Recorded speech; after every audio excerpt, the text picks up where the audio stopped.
में पहाड़पुर में और बुलेट रिकॉर्डिंग स्टूडियो के माध्यम से हम लोग यहाँ पहुँचे हुए हैं। आज बुलेट रिकॉर्डिंग स्टूडियो का उद्घाटन हुआ है, तो बुलेट भैया को क्या कहना है। सबसे पहले हम आप सभी को एक छोटा सा गाना सुनाएंगे कि टूटल पजननी दिलवा टूटल पजननी कि टूटल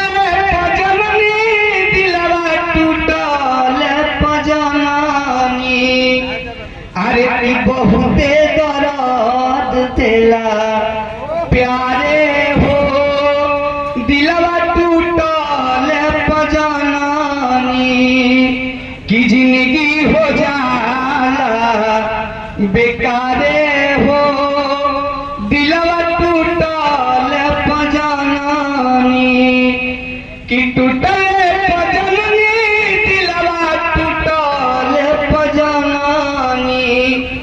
अरे की जिंदगी हो जाला खराबे हो दिलवा टूटल पजननी की बहुते दर्द देला।